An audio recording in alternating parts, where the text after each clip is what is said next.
हमने अभी कुछ क्वेश्चन आपके लिख रखे हैं।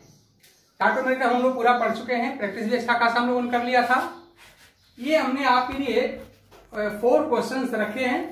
आप इनके टाटोमर खुद लिखिए और थोड़ा इसमें अपने मन से देखने की कोशिश करिए कि इसमें से कौन से स्ट्रक्चर टाटोमर हो सकता है एक 9 भी शो करे।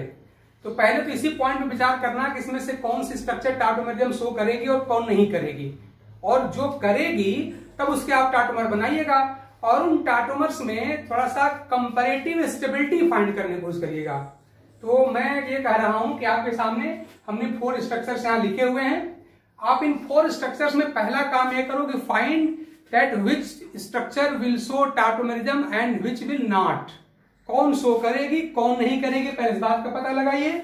और आपको लगता है कि ये स्ट्रक्चर टाटोमेरिज्म अगर शो नहीं कर रही है तो कहानी वही खत्म हो गई। हमारा एक क्वेश्चन तो हो ही गया, कौन करेगी कौन नहीं करेगी हम पहचान लेंगे।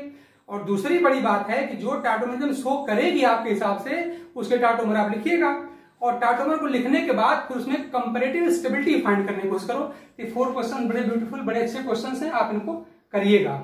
और फिर अगले क्लास में हम लोग इसको थोड़ा देखेंगे कि आपने कितना सही किया क्या किया, उस पर हम बात कर लेंगे। तो आप फट से स्ट्रक्चर को ड्रा कर लीजिए, कर ही लिया होगा आप लोगों ने, और हम सीधे सीधे अब निकलते हैं यहाँ से। कि मान गए कि हम लोगों ने स्ट्रक्चरल आइसोमेरिज्म ढंग से पढ़ लिया है फुल प्रैक्टिस के साथ। इसमें ज्यादा से ज्यादा समय देना था, हमने आपको टाइम दे दिया था। हमने मेटामेरिज्म पे ज्यादा फोकस किया था, फंक्शन फोकस किया था, टाटो का हमने बहुत फोकस किया, कई लेक्चर में टाटो पे ले लिया हमने। तो उम्मीद करता हूं कि आपको अच्छा खासा कॉन्सेप्ट आपका इन स्ट्रक्चरल आइसोमर पे बन गया होगा। इस पे डिफरेंट टाइप क्वेश्चन आप प्रैक्टिस भी कर रहे होंगे, और कोई डाउट अगर होता है तो आगे हम लोग फिर देखेंगे। अब हम लोग अपना अगला आइसोमेरिज्म स्टार्ट करते हैं, यानी कि स्टीरियो आइसोमेरिज्म हम शुरू करते हैं आज स्टीरियो आइसोमेरिज्म, इस उम्मीद के साथ कि आप इन क्वेश्चन का सही आंसर हमको अगले क्लास में बताएंगे।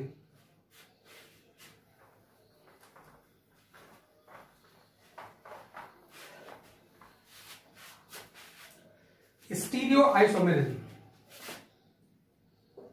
पूरी लिस्ट आपके पास है, मैं पहले बता चुका हूं आपको।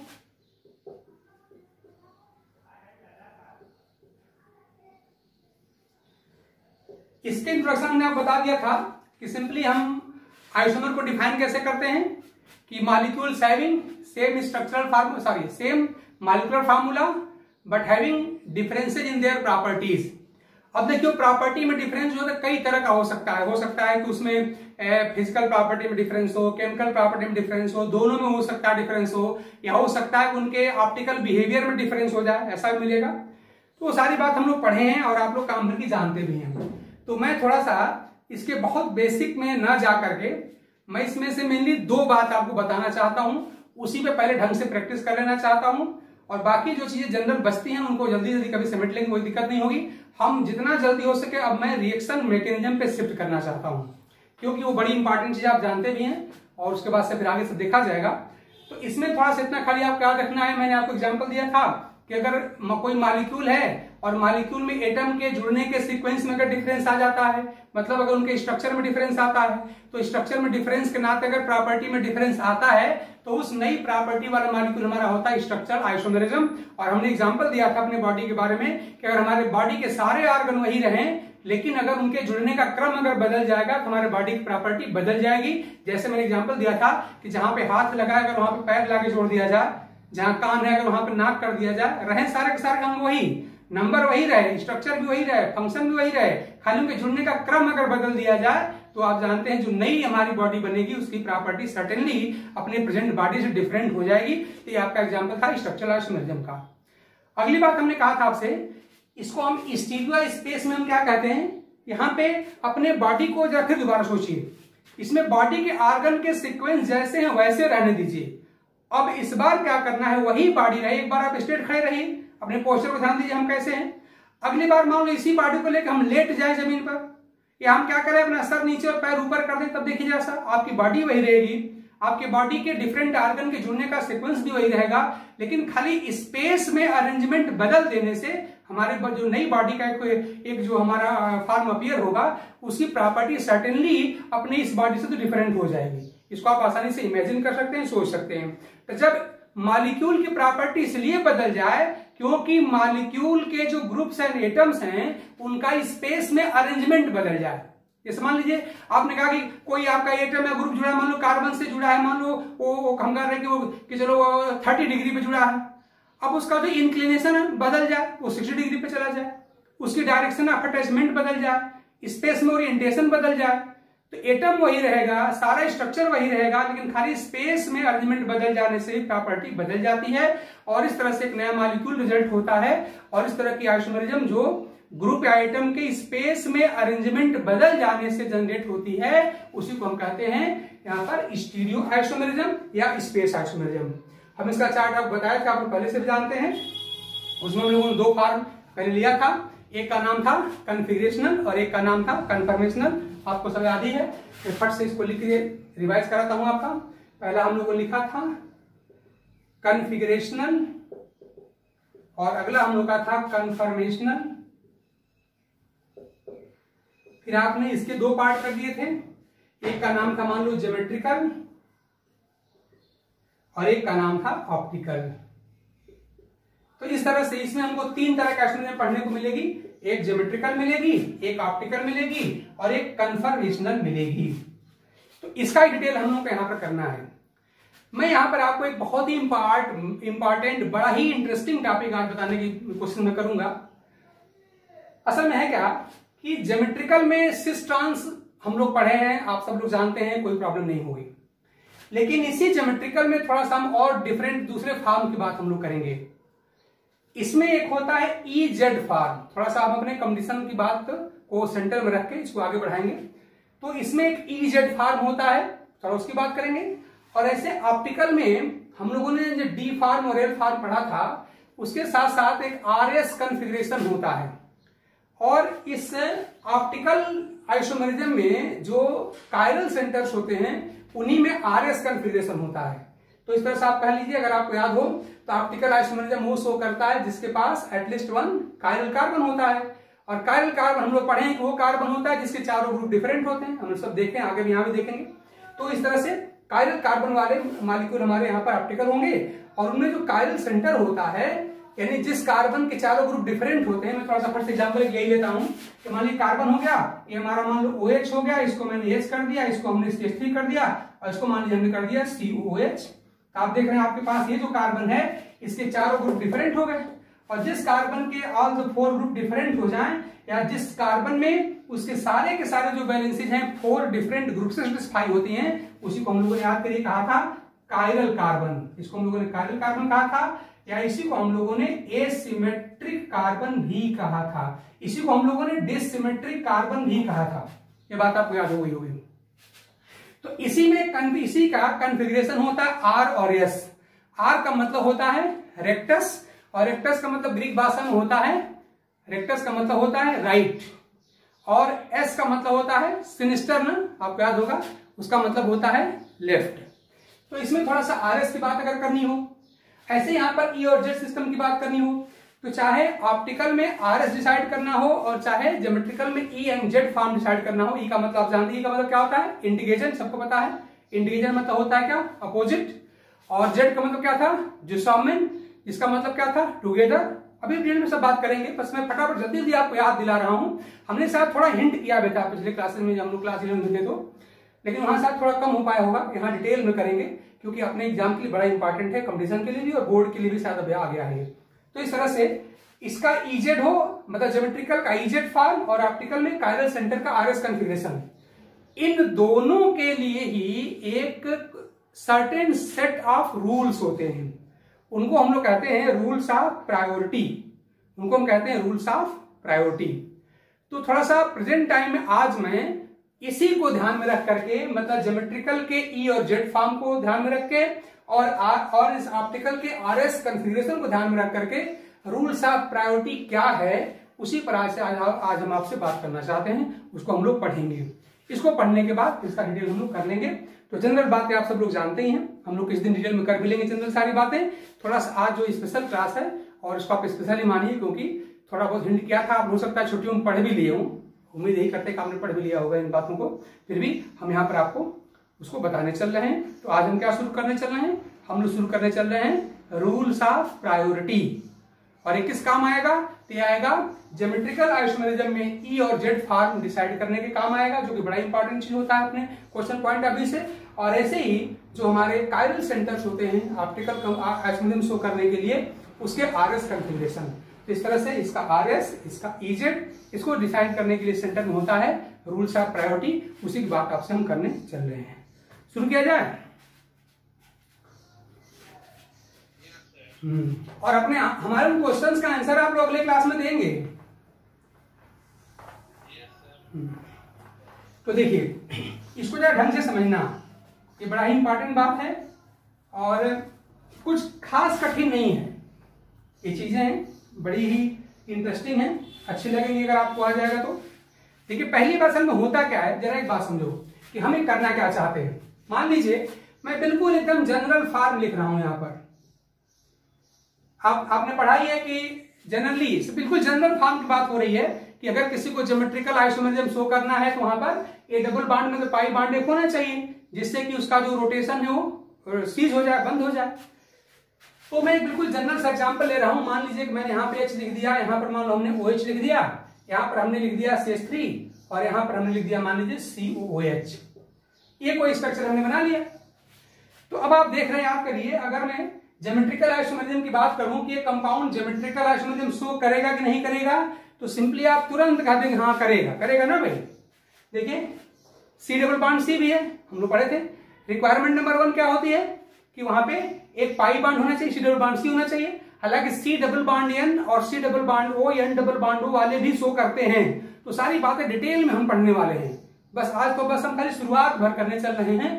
तो समझ लो आज लोग बस हम लोग किसी मधुमक्खी के छाते के एक छोटे से कंकड़ डाल के उसके एक को हम डिस्टर्ब करना चाहते हैं, और उसके बाद तो पूरे छाते की सारी मधुमक्खियों को उड़ाना है, एक करके देखा जाएगा। तो थोड़ा सा कॉम्प्लेक्स टॉपिक है, टिपिकल टॉपिक है। शुरुआत बड़े छोटे से कर रहे हैं, आगे चल के हम लोग इसके एक एक जितनी भी बारीकियां हैं सब एक एक करके सीख डालेंगे। तो आप देख रहे हैं कि C डबल बॉन्ड C अपने पास यहाँ पर है। फिर हम लोग पढ़े हैं कि जो डबल बॉन्डेड कार्बन है उसके दोनों ग्रुप डिफरेंट होने चाहिए। आपके साथ दिख रहा है कि देखो यहाँ पे लेफ्ट में H है तो राइट में OH है, और वही बात इस कार्बन के द्वारा भी शो होना चाहिए, इसके दोनों ग्रुप डिफरेंट होने चाहिए। तो आपके सामने दिख ही रहा है कि एक इसका लेफ्ट में CH3 है तो राइट में COH है। तो इस तरह से आप देख रहे हैं ज्योमेट्रिकल आइसोमेरिज्म शो करने की सारी कंडीशन एक कंपाउंड फुलफिल कर रहा है। लेकिन क्या हम इसको सिस ट्रांस में डाल पाएंगे? नहीं डाल पाएंगे, क्योंकि सिस होने के लिए चाहे ट्रांस होने के लिए दो सिमिलर ग्रुप होना जरूरी है। ये बात हम लोग पढ़े ना कि किसी मॉलिक्यूल के सिस या ट्रांस शो करने के लिए वहां पे कम से कम दो ग्रुप का सिमिलर होना जरूरी है। और दो सिमिलर ग्रुप, कम से कम दो सिमिलर ग्रुप केवल तभी हो सकते हैं जब total number of types of group आपके पास मैक्सिमम 3 हो। ध्यान दीजिए, जैसे मान लीजिए अगर मैं ये स्ट्रक्चर लिखता है ऐसे C डबल बॉन्ड C, यहाँ पे लिख दिया हमने H और यहाँ लिख दिया हमने CH3 और यहाँ पे लिख दिया H, यहाँ लिख दिया हमने CH3। तो यहाँ देख रहे हैं कि यहाँ पे दो दो सिमिलर ग्रुप दिखाई दे रहे हैं, या सिस ट्रांस हम आसानी से कर लेंगे।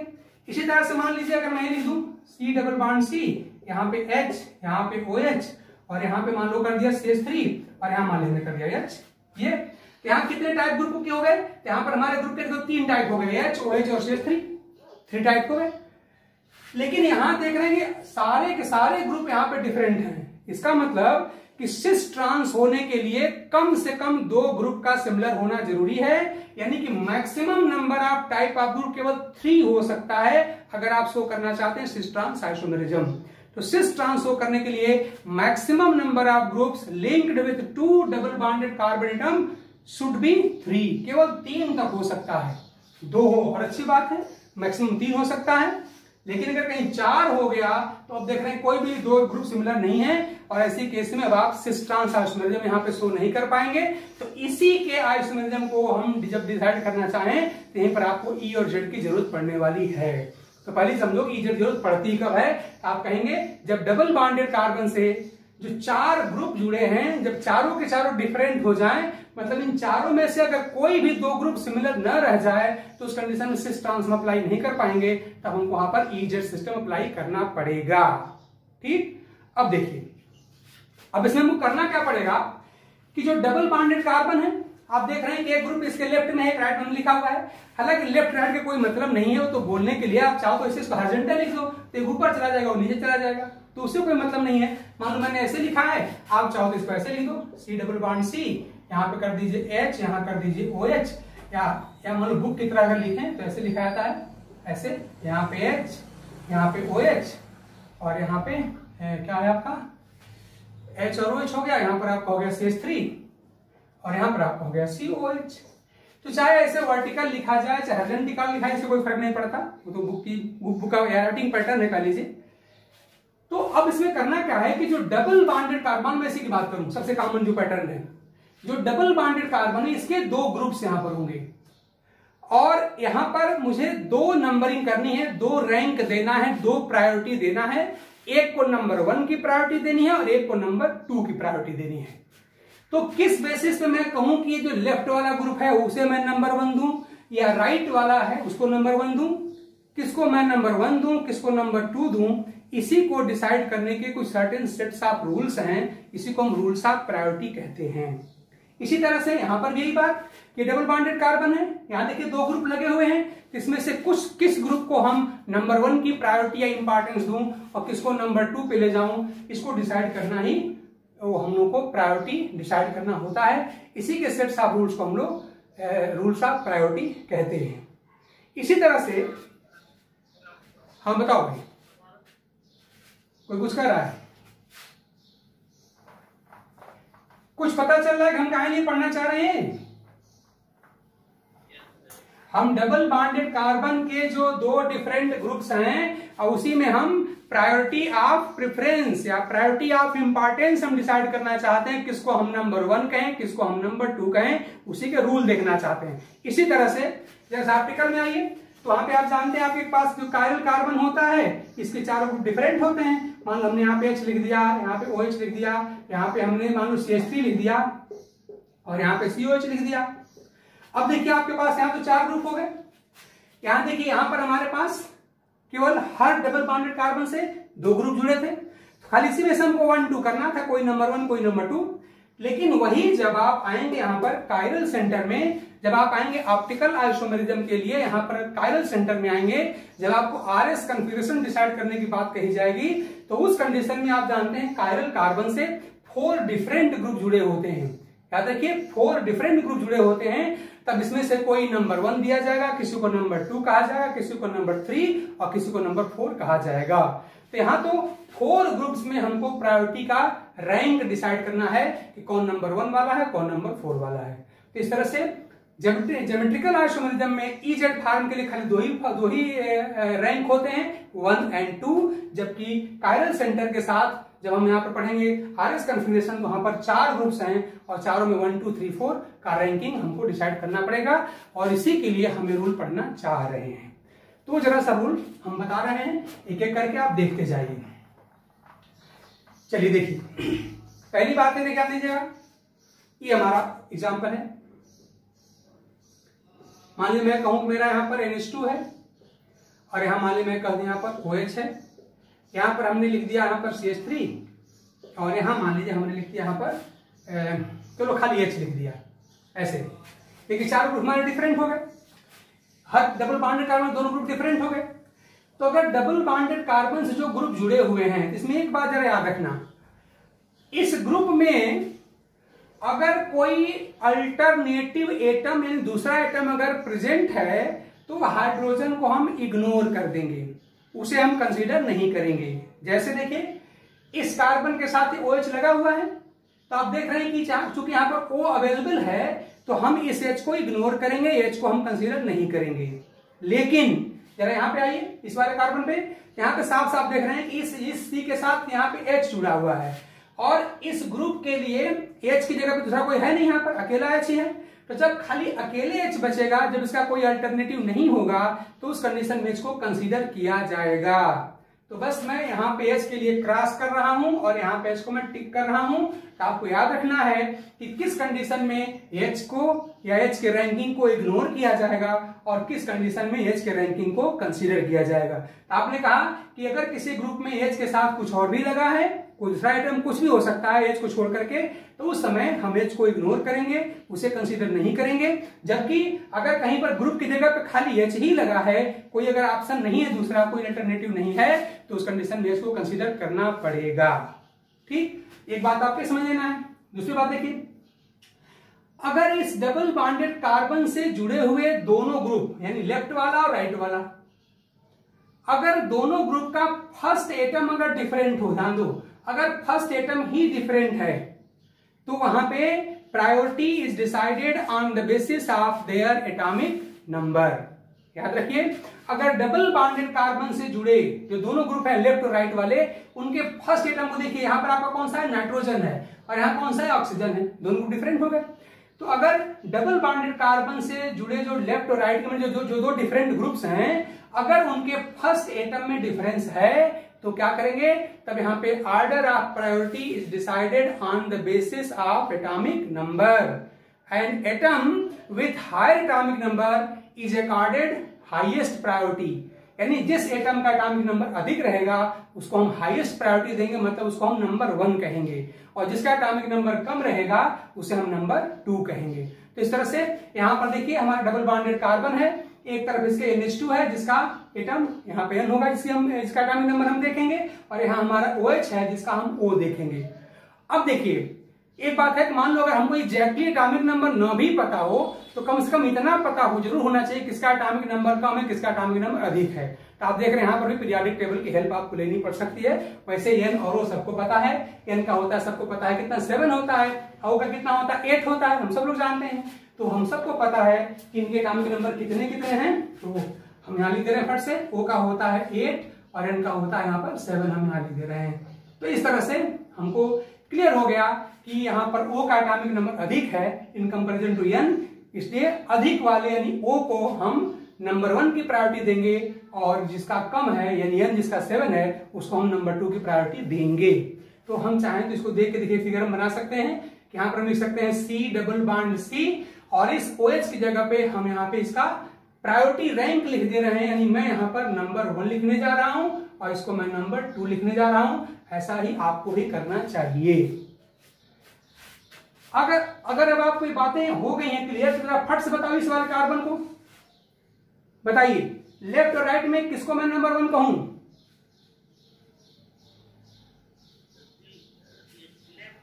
लेफ्ट वाला देखो, यहां पर लेफ्ट में इसके C है और यहां पर H है, तो C का सबको पता है एटॉमिक नंबर कितना होता है, 6 होता है, और H का तो खाली 1 होता है, जानते हैं। तो देख रहे हैं C 6 अधिक है 1 कम है, इसका मतलब अधिक वाले को हम देंगे नंबर 1 और कम वाले को देंगे नंबर 2।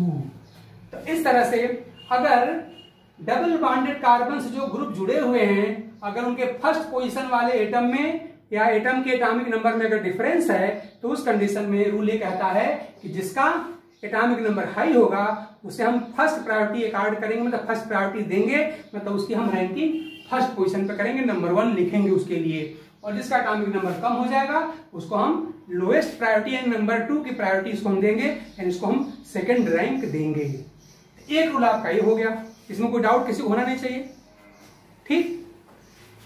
अब मान लीजिए कि हमसे कोई ऐसा स्ट्रक्चर लिख दे, यहां लिख दे, मान लो यहां पर OH लिख दे, और यहां पर भी ध्यान दीजिए, यहां पर OH लिख दिया, और यहां पर सपोज करिए, चलिए मैं H देखता हूं, खाली पहले G लेते हैं, H लिख दिया जाए, और यहां पर मान लो D लिख दिया जाए, और यहां पर मान लीजिए कि यहां पर लिख दिया जाए, चलिए यहां पर लिख दिया हमने CH2 CH3, और यहां लिख दिया हमने खाली CH3, और यहां पर एटॉमिक नंबर के साथ साथ इसका मास नंबर भी लिख दिया जाए।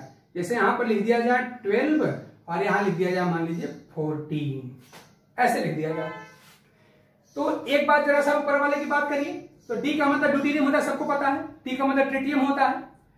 ऊपर वाले केस में हमने देखा कि जब दोनों एटम डिफरेंट होंगे तब इनका एटॉमिक नंबर देखा जाएगा, लेकिन हम लोग आइसोमर पढ़े हैं, यानी एक ही एटम जो होता है, एक ही एलिमेंट जो होता है, उसके मोर देन 1 एटम्स हो सकते हैं जिनका एटॉमिक नंबर सेम होगा, मास नंबर डिफरेंट होगा। तो इसे हम जानते हैं हाइड्रोजन के 3 आइसोमर सबको पता है, H होता है, D होता है और T होता है। तो जब सेम एटम के अगर सेम एटम के आइसोमर लिखे हों, क्योंकि आप जानते हैं कि दो डिफरेंट एटम्स के एटॉमिक नंबर सेम हो नहीं सकते।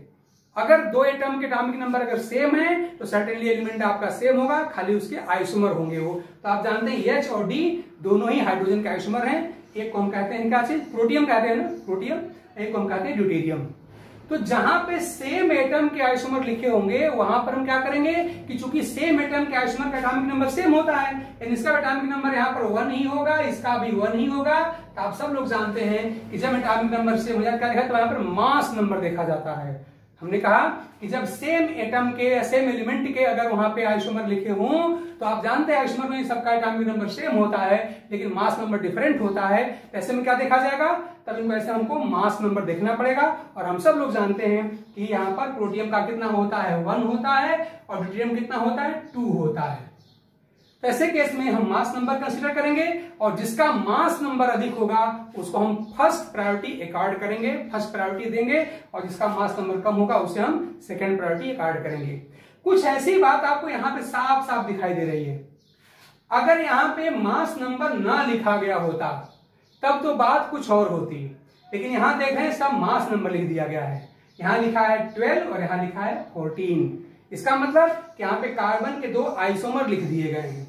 जब आप देख रहे हैं कि फर्स्ट पोजीशन पे ही अगर एटम में, देखिए एटम तो हमारा सेम आ गया, बट देख रहे हैं यहाँ पे आइसोमर आ गया, एक एटॉमिक नंबर 12 वाला आ गया और एक एटॉमिक नंबर 14 वाला आ गया।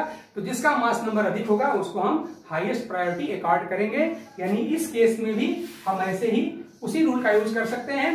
तो आप देख रहे हैं कि राइट वाले का मास नंबर अधिक है, ठीक है ना, इसको हम नंबर 1 कहेंगे ना।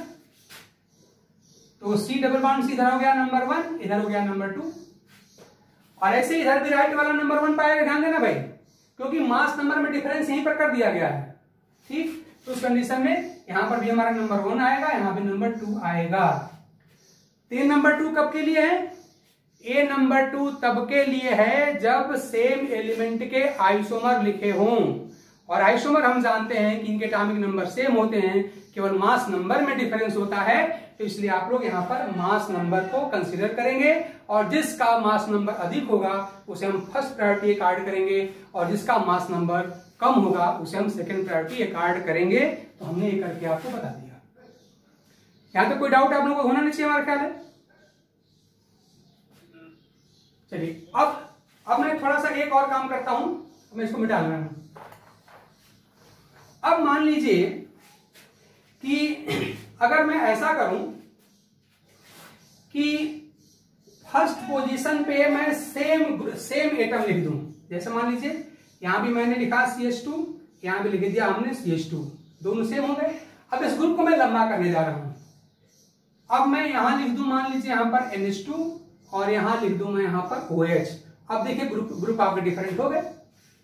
फर्स्ट इसको मैं ऐसे कर रहा हूं, देखिए फर्स्ट पोजीशन में मान लो हमने CH2 किया, यहां भी फर्स्ट पोजीशन पे CH2 कार्बन ही कर दिया, फिर हमने यहाँ पे फिर हमने CH2 कर दिया, फिर हमने यहाँ पर अगेन वही CH2 कर दिया, फिर यहाँ पर हमने क्या कर दिया, अगेन मान लो हम यहाँ पर कर दें, यहाँ पर कुछ और कर दें, जैसे मान लो हम यहाँ पे मान लो CN लिख दें और यहाँ पर मान लीजिए हम यहाँ पर OH लिख दें, इस तरह से, या कुछ और कर NH2 कर देते हैं, कुछ और करिए, हमें चारों डिफरेंट कर देना है। क्या क्या दिया, COH कर दिया, क्या COH कर दिया, मान लो COOH, इस तरह से, मतलब हमने चारों ग्रुप डिफरेंट। हालांकि यहाँ पर हम क्या करते हैं CH2, यहां हम NH2 कर सकते थे, जरा बताओ कि नहीं। यहां पर मैं अगर NH2 कर दूं तो क्या दोनों सेम हो जाएंगे ग्रुप, क्या है नहीं होंगे ना। देखिए यहाँ पे 1 कार्बन का के साथ NH2, यहाँ पर 2 कार्बन के साथ NH2, कोई प्रॉब्लम नहीं, कर सकते हैं, ठीक कर लेते हैं। चलिए COH में थोड़ा सा एक दूसरा केस था, वहां पे C डबल बॉन्ड O था, इसलिए यहाँ पर एक और नया रूल बताना पड़ता, तो उस रूल को हम लोग अगले स्टेप में लेते हैं। तो अभी जिस रूल को पढ़े उसके हिसाब से आगे बढ़ रहे हैं हम लोग। तो देखिए जैसा हम इससे आते हैं, डबल बॉन्डेड कार्बन, एक इसके ग्रुप हमने लेफ्ट में लिखा है, एक हमने राइट में लिखा हुआ है। अब देखिए जैसा इसके लेफ्ट में अगर जाता हूं तो फर्स्ट पोजीशन पे आपको C मिलता है, ध्यान दीजिए C मिला। यही काम हम इसके राइट वाले ग्रुप के साथ करेंगे, यहां भी आपको C मिला। यानी कि इस डबल बॉन्डेड कार्बन के लिए लेफ्ट साइड में भी कार्बन है और राइट साइड में भी कार्बन है, और यहाँ पे चूंकि मास नंबर चूंकि लिखा नहीं है तो हम दोनों को सेम मान लेंगे। यानी ये दोनों कार्बन हमारे क्या हो गए, ये दोनों हमारे सेम हो गए। यहाँ पे कोई डिफरेंस है नहीं, तो यहां से हमको कोई इंफॉर्मेशन नहीं मिलने वाली है।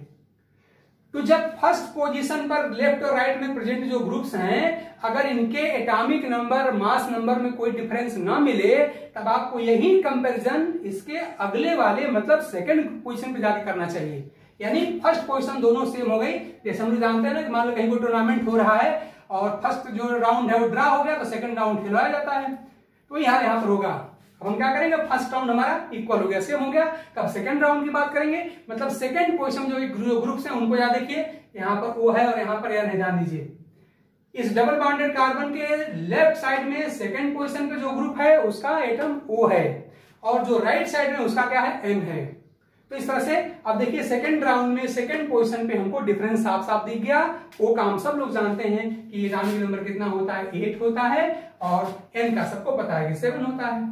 तो इस तरह से इसका मतलब ये हुआ कि अगर डबल बॉन्डेड कार्बन के दोनों साइड में अगर फर्स्ट पोजीशन पे दोनों एटम सेम हो जाए तो फर्स्ट पोजीशन छोड़ के हमको सेकंड पोजीशन पे जाना पड़ता है, और सेकंड पोजीशन भी अगर सेम हो जाता तो थर्ड पोजीशन पे हम जाते, वो भी सेम हो जाएगा तो फोर्थ पोजीशन पे जाएंगे। मतलब आप जानते हैं कि कहीं कहीं डिफरेंस मिलेगा जरूर, क्योंकि दोनों ग्रुप सेम तो हो ही नहीं सकते, क्योंकि अगर दोनों ही ग्रुप अगर सेम हो जाएंगे तो आप जानते हैं ज्योमेट्रिक रिलेशनशिप होगी नहीं, तो डिफरेंस तो मिलेगा ही, डिपेंड करता है कि कितना बड़ा ग्रुप लिखा गया है। ऐसे ही कंपेयर करिएगा।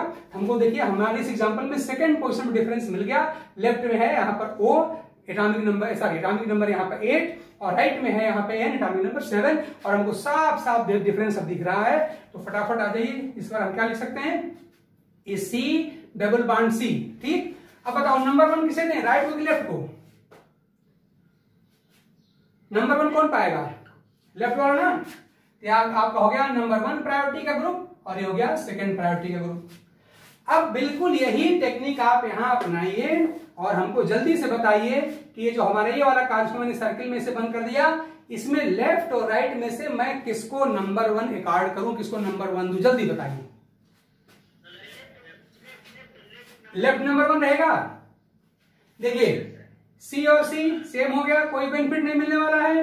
यहाँ पे C और C सेम हो गया, फिर अगेन कोई बेनिफिट नहीं मिलने वाला है। यहाँ देख रहे हैं NH2 में से N कंसीडर किया जाएगा और यहाँ पे Cn में से C कंसीडर किया जाएगा। ध्यान देना, यहाँ NH2 में से N कंसीडर किया जाएगा और Cn में से C कंसीडर किया जाएगा, क्योंकि आप जानते हैं कि ये साइनो है। अगर यहीं पे NC लिख देता, ध्यान दो, अगर मैं यहीं पे NC लिखता तो बात बदल जाती, ठीक है ना। अगर मैं यहीं पे NC करता तो बात यहाँ पे बदल जाती, वो क्या होगी देखेंगे आगे चलिए। तो प्रेजेंट टाइम में चलिए यहाँ पर हमको डिफरेंस साफ साफ दिख गया, और इस तरह से हम यहाँ पे क्या कर लेंगे कि यहाँ पे एटॉमिक नंबर N का होता है, सब लोगों को पता है 7, और C का होता है सबको पता है 6। तो आपका आंसर बिल्कुल ठीक था कि लेफ्ट वाले को हम अकॉर्ड करेंगे फर्स्ट नंबर की प्रायोरिटी, यानी हमारा हो गया नंबर 1 की प्रायोरिटी का ग्रुप, ये हो गया नंबर 2 की प्रायोरिटी का ग्रुप। ठीक है, हमारे ख्याल इसमें कोई डाउट आप लोगों को होना नहीं चाहिए।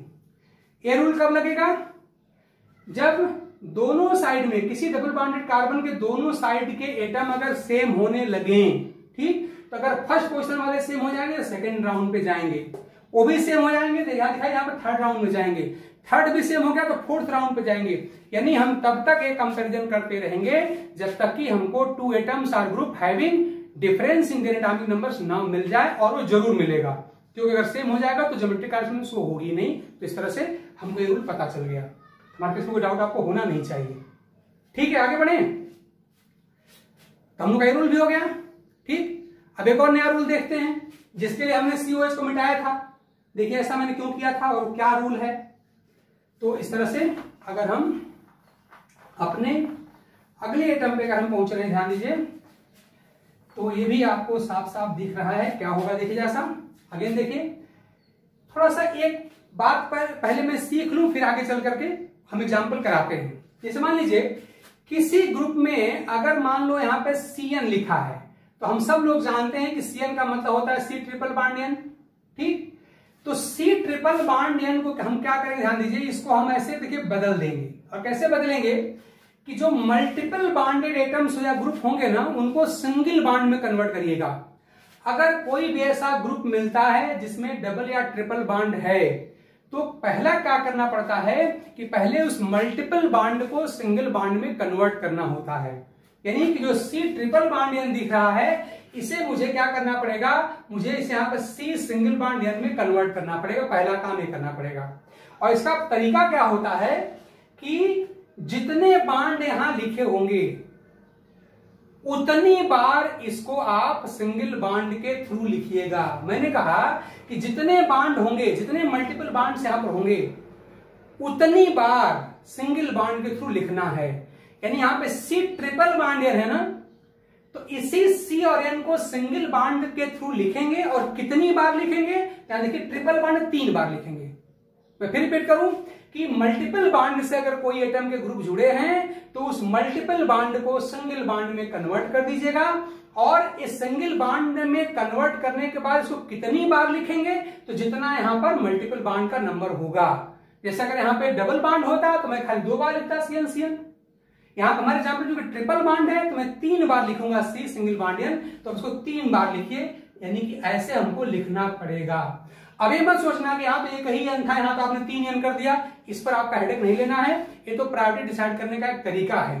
कोई तो क्राइटेरिया होगी जिससे हम डिफरेंस क्रिएट कर पाए, कोई तो क्राइटेरिया होगी जिसमें हम डिफरेंस क्रिएट कर पाए। मान लीजिए मैं आपसे कह दूं कि मान लो एक ही माँ बाप के 2 ट्विंस हैं, जुड़वे बच्चे हैं, सब कुछ देखने में सेम दिखाई पड़ रहा है, एक ही रूप रंग आकार, दोनों के माँ, दोनों की मदर सेम है, दोनों के फादर सेम है, दोनों का सब जात कुल वंश सब सेम है, दोनों सेम क्लास में सेम एज है, सब कुछ फीचर है। अगर आपको कहीं प्रायोरिटी अकॉर्ड करना है कि नहीं मैं इसको फर्स्ट प्रायोरिटी दूंगा, इसे सेकंड प्रायोरिटी दूंगा, तो कुछ ना कुछ आपको पॉइंट ऑफ डिफरेंस ढूंढना पड़ेगा, और वो आपका काम है ढूंढोगे क्या डिफरेंस है, किस बेस में मैं कहूंगा तुम यहाँ पे हीरो हो और तुम यहाँ पे सुपर हीरो हो। तो यही हाल यहां पर होता है कि साफ साफ दिखाई दे रहा है कि ये C ट्रिपल बॉन्ड N है। ऐसी जरूरत हमको कहीं कई जगहों पर पड़ेगी, तो बड़ा सिंपल सा रूल है कि अगर कहीं पर कोई मल्टीपल बॉन्डेड अगर एटम या ग्रुप आ जाते हैं तो क्या करना पड़ेगा कि उस मल्टीपल बॉन्डेड को सिंगल बॉन्ड में कन्वर्ट कर दिया जाएगा, और ये सिंगल बॉन्ड के थ्रू कितनी बार लिखा जाएगा, तो जितने वहां पे मल्टीपल बॉन्ड्स होंगे उतनी बार लिखा जाएगा। आप यहां देख रहे हैं कि ये ट्रिपल बॉन्ड के थ्रू जुड़ा था ओरिजिनल फिगर में, तब इसको हम ट्रिपल बॉन्ड को हम सिंगल बॉन्ड में कन्वर्ट कर देंगे, लेकिन यहाँ पे ट्रिपल बॉन्ड है तो 3 बार इसको लिखेंगे। हमारे किसी को डाउट आपको होना नहीं चाहिए। चलो एक और एग्जाम्पल कर लेते हैं। मान लीजिए कि मैं यहां पे लिख रहा हूं, ध्यान दीजिए, मैं यहां लिख रहा हूं C डबल बॉन्ड O और H, हमारा कोई ये ग्रुप है CHO ग्रुप, एल्डिहाइड ग्रुप है, ठीक। तो अब इसको आप ऐसे ही कन्वर्ट करिए, तो कैसे कन्वर्ट करेंगे, C डबल बॉन्ड O आपका है, तो जो डबल बॉन्डेड एटम, जो डबल बॉन्डेड जो लिंक्ड एटम्स हैं उनको बदलिए किसमें, सिंगल बॉन्ड में। तो क्या करना पड़ेगा आपको, अब जो डबल बॉन्डेड है इसको सिंगल बॉन्ड में बदलिए पहले, तो C सिंगल बॉन्ड O।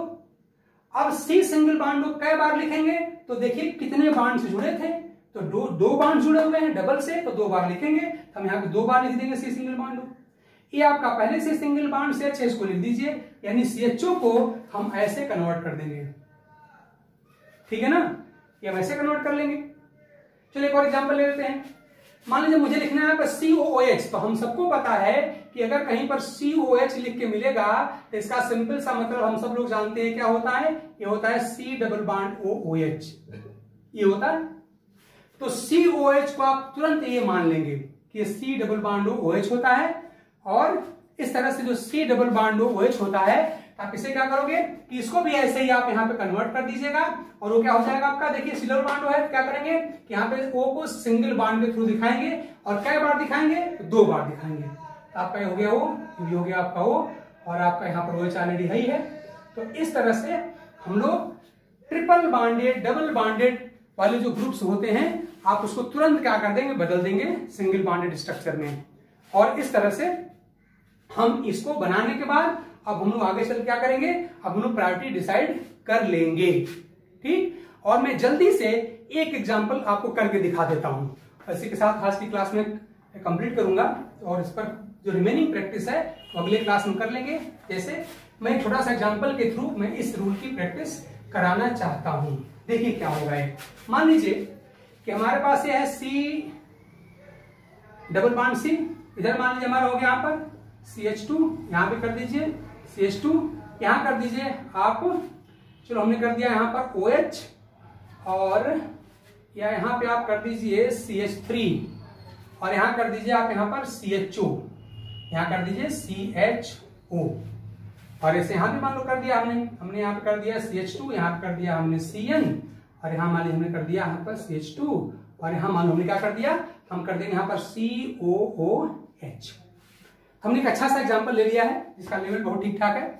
अगर इसको हम करना सीख गए जान लो हमको ये रूल भी आ गया, ठीक। तो देखो एक बात ध्यान देना चाहिए, आपको पहले से पता होना चाहिए CHO का मतलब क्या होता है। इसका मतलब होता है C डबल बॉन्ड OH होता है, आपको पता होना चाहिए। मैं फट से यहाँ इसको लिख रहा हूँ, देखिए ध्यान दीजिएगा, मैं यहाँ लिख रहा हूँ C डबल बॉन्ड C, यहाँ पर हो गया CH2, और CHO क्या होता है हम सब लोग जानते हैं, होता है C डबल बॉन्ड O और H, ये होता है। और इसके बाद से ये तो आपका CHO क्षेत्र है ही है। तो इस CHO को बस देखिए हमने कैसे कन्वर्ट किया, बात आपको पता होना चाहिए। अब आप यहाँ क्या कर लेंगे, यहाँ कर लेंगे अपना CH2 और यहाँ पर हो गया आपका CH3। ऐसे ही इसको भी कन्वर्ट करिए CH2CN, तो चलिए आपका हो गया CH2, लेकिन CN को कैसे कन्वर्ट करेंगे, तो आप सबको पता होना चाहिए ये C ट्रिपल बॉन्ड N होता है ना, तो क्या करेंगे ट्रिपल को बदल देंगे सिंगल बॉन्ड में, और वो क्या हो जाएगा, हो जाएगा आपका C सिंगल बॉन्ड N। और कितनी बार लिखेंगे, 3 बार लिखेंगे, आप सबको पता है। तो सिंगल बॉन्ड N, फिर सिंगल बॉन्ड N और फिर सिंगल बॉन्ड N, ऐसे कर दिया जाएगा। ऐसे आ जाए CH2COH यहाँ पर है, तो हम लोग क्या हो जाएगा ध्यान दीजिए, यहाँ पर हो जाएगा CH2 और COOH, ध्यान दीजिए COOH अपना क्या हो जाएगा, आप जानते हैं कि चलो थोड़ा सा मैं एक स्टेप यहाँ पे एडवांस कर दिया, मैं इसको भी साथ में ही लेके चल रहा हूँ। अभी CH2 और C ट्रिपल बॉन्ड N लिख के छोड़ देते हैं, हालांकि आगे चल के वही होगा, लेकिन अभी इसको हम इसी के साथ रखते हैं। इसी प्रकार से हमारा COH क्या हो जाएगा कि हमारा जो CH2 यहाँ पर हो जाएगा C डबल बॉन्ड O और OH।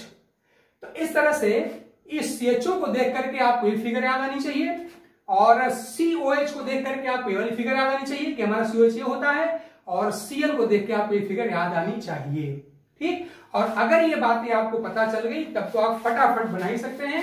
चलिए हम बना लेते हैं। अब क्या हो जाएगा हमारा, देखिए ऐसा, ये हमारा C डबल बॉन्ड C, ये हो गया C डबल बॉन्ड C, यहाँ पर हम क्या हो गया, अपना हो गया CH2, यहाँ कोई मल्टीपल बॉन्ड कोई है नहीं, तो जैसे हैं बस वैसे ही लिख दिया जाए। इधर आप देखिए आपका मल्टीपल बॉन्ड है, CH2COH है ना यहाँ पर, तो हम क्या करेंगे यहाँ पर देखिए, यहाँ पर CH2 हो गया, ये वाला लिख दिया। अब C डबल बॉन्ड क्या करना पड़ेगा, इसको बदलना पड़ेगा आपको C सिंगल बॉन्ड में, और उसके लिए क्या रूल है कि जो डबल बॉन्डेड एटम है उसको सिंगल बॉन्ड के थ्रू लिखना है, और उस सिंगल बॉन्ड के थ्रू लिखने पर कितनी बार लिखेंगे, तो जितना यहाँ पर आपका बॉन्ड होगा, हम 2 बार इसको लिखेंगे। तो फर्स्ट 2 बार लिखिए, यहाँ पर हम लोग एक बार हो गया सिंगल बॉन्ड हो, एक बार हो गया सिंगल बॉन्ड हो, और एक सिंगल बॉन्डेज पहले से वो लिख दीजिए आप इसको।